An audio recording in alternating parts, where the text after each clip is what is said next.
استقبال رمضان اور فضائل، رمضان کے حوالے سے احادیث مبارکہ کی روشنی میں یہ آپ نے، چونکہ وقت کی کمی ہے تو اس کو بڑے ہی مختصر انداز میں آپ نے دریا کو کوزے میں بند کرتے ہوئے بتانا ہے۔ اعوذ باللہ من الشیطان الرجیم، بسم اللہ الرحمن الرحیم، الحمدللہ رب العالمین والعاقبۃ للمتقین، الصلاۃ والسلام علی نبینا محمد صلی اللہ علیہ وسلم، وبعد۔ سب سے پہلے میرے محترم قاضی عارف محمود صاحب، آپ کا تہ دل سے میں دوبارہ مشکور ہوں کہ آپ کے ساتھ ماشاءاللہ میں ایک اور پروگرام کرنے کا موقع بھی ملا، اور یقین کریں کہ بہت ہی مزہ آتا ہے آپ کے ساتھ جب ہم بات چیت کرتے ہیں ماشاءاللہ، جس انداز سے آپ ماشاءاللہ بات چیت کرتے ہیں تو بہت ہم بھی لطف اندوز ہوتے ہیں اس میں۔ تو اللہ تعالیٰ آپ کو بھی مزید ترقی اور کامیابی عطا فرمائے، اس چینل کے لیے بھی دعا گو ہیں۔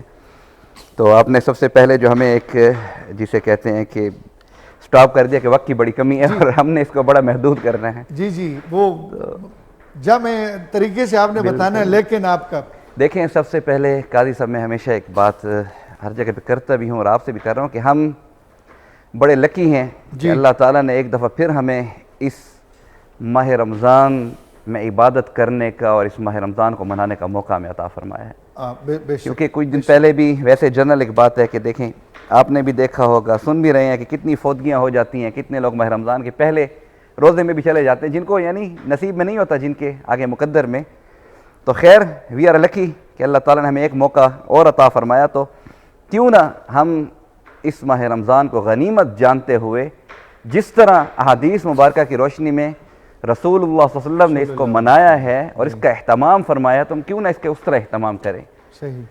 حضرت عمر فاروق رضی اللہ تعالیٰ اجمعین ارشاد فرماتے ہیں ایک حدیث مبارکہ میں کہ رسول اللہ صلی اللہ علیہ وسلم جب ماہ رمضان قریب آتا تھا تو ہمیشہ آپ کی لسان اطہر سے ایک الفاظ مبارک نکلتے تھے کہ ماذا یستقبلکم وتستقبلون۔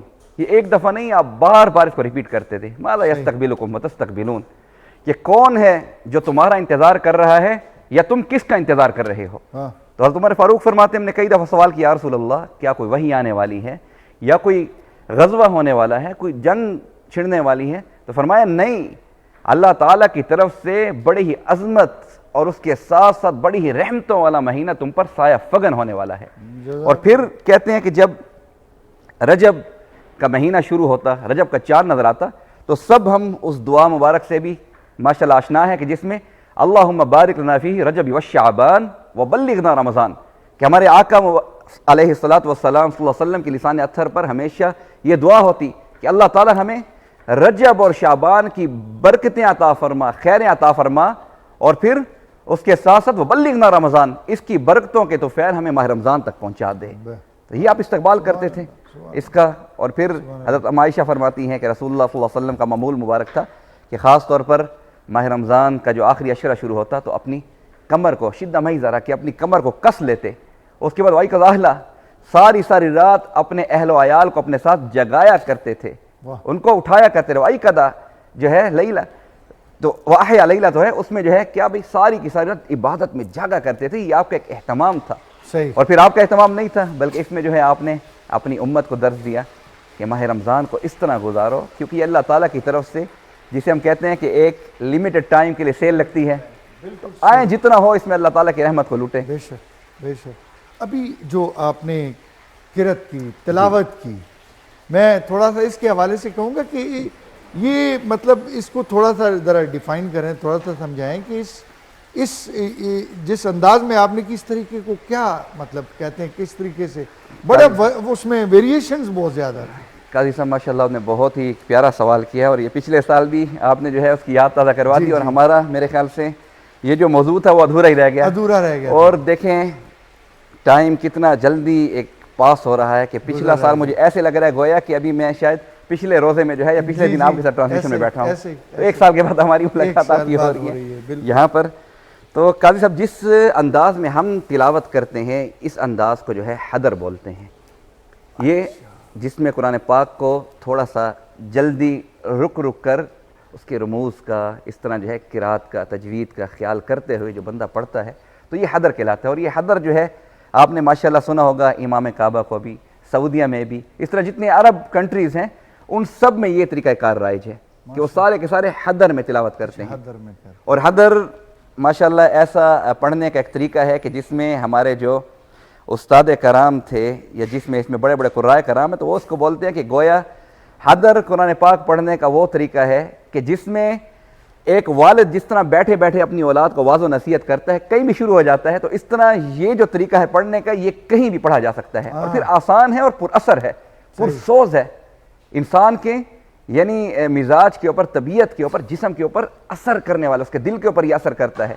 نمازوں میں ہے تو یہ حدر پڑھی جاتی ہے, آگے پیچھے تلاوت ہے تو یہ حدر پڑھی جاتی ہے. اور پھر میں ایک اور آپ کے اس سوال کے جواب میں کہ اس ٹائم قاضی صاحب دنیا میں 3 طریقوں کے اوپر قرآن پاک پڑھا جا رہا ہے. 3 طریقے جو ہیں ہماری دنیا میں قرآن پاک پڑھنے کے رائج ہیں. اس میں ایک حدر ہے جس میں ابھی آپ نے تلاوت سنی, پھر اس کے بعد جو دوسرا ایک طریقہ ہے وہ تدویر ہے, وہ تھوڑا سا اس سے بھی مزید تھوڑا سلو ہوتا ہے لیکن وہ حدر سے ملتا جلتا ہوتا ہے. صحیح. تیسرا جو پھر اس کے بعد جو طریقہ ہے وہ ترتیل ہے, جس میں آپ نے ماشاءاللہ مصری قراء کو سنا ہوگا کہ بڑی بڑی محافل میں پھر آدھا آدھا گھنٹہ تلاوت کرتے ہیں, لمبے لمبے سانس لیتے ہیں. تو یہ 3 طریقے ہیں, حدر, تدویر اور ترتیل. ان کے اوپر پوری دنیا میں جو ہے قرآن پاک پڑھا جا رہا ہے. اور ترتیل پھر مختصراً میں اس کی ڈیفینیشن کروں گا کہ قرآن کرام فرماتے ہیں کہ گویا یہ پڑھنے کا اس طرح انداز ہے جیسے کہ ایک جمعے کا بیان ہو. جی جی. اس کے لیے خاص اہتمام کرنا پڑتا ہے, لوگوں کا جمع ہونا, مجمع کا ہونا, پھر آگے جو امام صاحب یا خطبہ دینے کے لیے جو خطیب صاحب آتے ہیں وہ پورے اہتمام کے ساتھ آتے ہیں. تو اس طرح ترتیل میں بھی قرائے کرام جو ہے پورے اہتمام کے ساتھ آتے ہیں. یعنی اگر میں ڈاکٹر صاحب یہ کہوں کہ دنیا میں ان 3 طریقوں سے ہی قرآن مجید, جی انہی 3 طریقوں کے اوپر قرآن پاک اس دنیا میں پڑھا جا رہا ہے. اگر جو حدر کے شوقین ہیں, جیسے میں نے آپ کو بتایا کہ عرب جو ہے وہ اس کے بہت شیدائی ہیں, بہت دلدادہ ہیں, سادہ انداز ہے, صحیح, بڑا ہی پر اثر انداز ہے, ایک روحانیت اور جسم کے اندر جو ہے ایک کیفیت کو جو ہے ایک پیدا کر دیتا ہے یہ سننے کے بعد. پھر دوسرا وہ تدویر ہے اور تیسرا ترتیل. آپ نے جس لہجے میں تلاوت کی, قرأت کی, کیا یہ انہی 3 لہجوں میں سے ہے یا یہ کوئی الگ لہجہ تھا یا اس کا کوئی اور وجہ اور کوئی کیفیت ہے؟ قاضی صاحب ماشاءاللہ آپ نے بہت ہی ایک میں یہ کہوں گا بہت ہی پیارا کوسچن کیا اور بہت ہی پیارا سوال ہے. آپ کے سوال ویسے بھی بڑے پیارے ہوتے ہیں اور یہ بڑا ہی انفارمیٹیو کوسچن ہے جو آپ نے کیا ہے خاص طور پر قرائے کرام کے لیے. جی. جو احباب اس چیز کو سیکھنا چاہتے ہیں, ذوق اور شوق رکھتے ہیں, تو دیکھیں آواز تو پھر یہ تو اللہ تعالیٰ کی ایک دین ہے, ہر کسی کی اپنی, اللہ تعالیٰ نے اس کو جیسے آواز دی تو اس کی اپنی ایک خوبصورتی ہے, اس کے پڑھنے کا اپنا ایک انداز ہے. لیکن قرآن پاک کے یہ جو پڑھنے کے طریقے ہیں جس کو ہم لہجات بولتے ہیں, ان کو علم النغمات بھی کہتے ہیں تجوید کی لغت میں, ان کو علم المقامات بھی کہتے ہیں, اس کے ساتھ ان کو ترانیم قرآنیہ بھی کہتے ہیں ان کو. صحیح. کہ ان لہجوں کے اندر اندر رہ کر جو ہے قاری تلاوت قرآن کرتا ہے, یعنی ہر چیز کا اپنا ایک طریقہ ہے. صحیح. ان سروں کے اندر اس کو یعنی سروں کا ایک علم بھی کہتے ہیں. سروں کا بالکل بالکل. تو یہ جو ہے سریں, اگر میں تجوید کی طرف آؤں اور اس لغت میں اگر میں اس کو دیکھوں تو یہ ٹوٹل 8 ہیں. اچھا. اس کو مقامات قرآن کہتے ہیں. اچھا. کہ علم المقامات جو ہے وہ 8 ہیں, جنہیں اگر عربی لغت میں بولوں یا تجوید کی لغت میں بولوں تو ان کو سنع بسحر کہتے ہیں, کہ جادو جگانا آواز کا یا اپنی آواز کو ایک کوزے کے اندر بند کر دینا یا ایک سحر کا طاری کر دینا, سحر انگیزی سی جو ہے.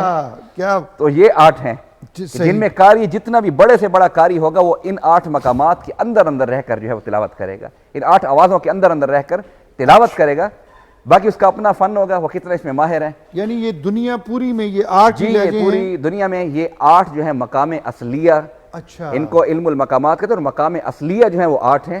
پھر ان مقام اصلیہ کی آگے مزید شاخیں ہیں, لیکن وہ پھر آپ کو پتہ ہے کہ ڈیفینیشن بڑا لمبا ہو جائے گا. صحیح. ان لہجوں کو سیکھنے کے حوالے سے کوئی پیغام آپ دینا چاہیں گے کچھ, کہ کیا مطلب کیا طریقہ کار کیا ہوگا؟ بڑے لوگوں کی تمنا ہوگی, بہت لوگ جو ہیں وہ ہمارے قاری حضرات, تو اس حوالے سے اگر تھوڑی سی روشنی ڈال دیں آپ. قاضی صاحب میں ایک آپ سے تھوڑی سی ریکویسٹ بھی یہ کروں گا جی, کہ کوئی ماشاءاللہ اسی رمضان میں جو ہے ایک اور پروگرام آپ اس طرح کا جو ہے ماشاءاللہ ایک ہے آپ اس کو جو ہے ارینج کریں انشاءاللہ, اور تھوڑا سا جو ٹائم ہمیں آپ زیادہ بھی دیں گے, ہمیں آپ ٹائم کی قید میں بند نہیں کریں گے. نہیں, وہ ہم نے اپنے وہ ڈی جی صاحب ہیں شبیر خان سواتی, ان سے کی ہوئی ہے بات. بالکل انشاءاللہ تعالی وہ قرأت کا سارا وہ سنبھالیں گے. اچھا ماشاءاللہ, کیونکہ پچھلا ہمارا جو پروگرام الحمدللہ ہوا تھا, شاید آپ نے دیکھا بھی ہوگا, تو اس کو بڑے لوگوں نے لائک کیا. ہم نے بڑا مختصر انداز میں اور یہ ایک نئی چیز تھی ماشاءاللہ، ایک ٹی وی چینل کے اوپر بھی ہم نے جو اس چیز کی بنیاد یہاں پر رکھ کر بتایا اس کو، تو قرآن کرام کے لیے بڑا انفارمیٹیو یہ پروگرام تھا اور بڑا لائک کیا گیا اس میں، لائک کیا ہے، وہ لوگوں نے پسند کیا۔ تو آپ نے کیونکہ بتایا کہ وقت بہت مختصر ہے، تو میں قرآن کرام کو، حفاظ کرام کو ماشاءاللہ جو مقامات سیکھنا چاہتے ہیں، سب سے پہلے تو ایک یہ پیغام دوں گا کہ ان مقامات کو سیکھنے سے پہلے وہ اپنے مخارج کو، اپنی تجوید کو پختہ بنائیں، کیونکہ جب تک تجوید، مخارج الحروف انسان کے قاری کے پختہ نہیں ہوں گے، حفاظ کے پختہ نہیں ہوں گے، تو وہ جب آواز میں قرآن پاک کی تلاوت بھی کریں تو اس کا فائدہ نہیں ہے۔ جب ایک بیس مضبوط نہیں ہوگی تو اس کے اوپر ہم جتنا 10 منزلہ بلڈنگ بھی کھڑی کریں تو کیا ہوگا، زمین بوس ہو جائے گی اور وہ مزہ نہیں آئے گا، کبھی کہاں سے کرے کبھی کہاں سے کرے۔ بیس بنیاد آپ کی بڑی اسٹرانگ، بنیاد جو ہے، کیونکہ ہمارے پاس بھی اکثر یہ کویسچن وغیرہ آتے ہیں، ماشاءاللہ آپ نے ایک بڑا اچھا ایک سوال بھی آن دا اسپاٹ کر دیا، تو سیکھیں، کیونکہ رسول اللہ صلی اللہ علیہ وسلم کی حدیث مبارکہ میں یہاں پر بیان کروں گا، من لم یتغنى بالقرآن فلیس منی، کہ جو قرآن پاک کو خوبصورتی سے نہیں پڑھتا وہ ہم میں سے نہیں ہے۔ پھر حدیث مبارکہ میں آتا ہے کہ قرآن پاک کو خوبصورتی کے ساتھ پڑھو، اچھی اچھی آوازوں کے ساتھ پڑھو، کیوں کہ تمہارا اچھی آوازوں کے ساتھ قرآن پاک کی تلاوت کا کرنا قرآن پاک کے حسن کو اجاگر کرتا ہے۔ اور علم المقامات جو ہے نا، اس کو بھی ہم کیا کہتے ہیں کہ یہ قرآن پاک کا جمالیاتی پہلو ہے۔ جمال کیا ہوتا ہے؟ جو نظر آئے، تو یہ جمالیاتی پہلو ہے، تو اس پہلو کو بے شک سیکھیں، لیکن سیکھنے سے پہلے آپ اپنی تجوید کو لازماً پختہ کریں۔ اور تجوید میں جو قاضی صاحب ہماری خصوصاً یہ جو ہماری پہلی تختی جب ہم قاعدے کی کھولتے ہیں نا، اور جسے ہم نظر انداز کر دیتے ہیں، الف با تا سا جیم ہاں، یہ جو الفابیٹکس ہیں، جتنے بھی ہم ہیں یا جو اور بھی ہیں، تو جب پہلا صفحہ کھولتے ہیں تو ہم کہتے ہیں اس کو چھوڑیں آپ آگے چلیں، حالانکہ دس از اے بیس۔ اگر کوئی حافظ قاری صاحب اس تختی کو، جو تختی اول ہے، الفابیٹکس ہیں، اگر اس کو صحیح طریقے سے پڑھ لے اور اپنی بنیاد بنا لو، کیونکہ یہ مخارج ہیں اور یہ ایک ابتدا ہے اس زبان کی بھی، قرآن پاک پڑھنے کی بھی۔ جب مجھے پتہ نہیں ہے صفات، تو ہمیں پتہ ہے کہ یہ جو لمبائی میں کیا، یہ الف ہے، اردو میں الف بولتے ہیں نا، اب جو اس طرح جس کے نیچے نقطہ ہے ہم اس کو با بولتے ہیں۔ اب یہ تو صفات الحروف ہو گئے کہ ہمیں شکل کا تو پتہ ہے، لیکن صفات کے ساتھ اگر ہمیں مخارج الحروف کا پتہ نہیں ہوگا کہ الف کی آواز، اب چلو الف اردو میں تو بول رہے ہیں، اس کو عربی میں کیا بولیں گے؟ الف۔ اب بے ہم کہتے ہیں اس کو، جو ہمیں سکھایا گیا قاعدوں میں، تو اس کو عربی میں کیا بولیں گے؟ با آئے گا۔ بالکل صحیح، بالکل ٹھیک۔ بہت بہت شکریہ، بہت بہت شکریہ سر۔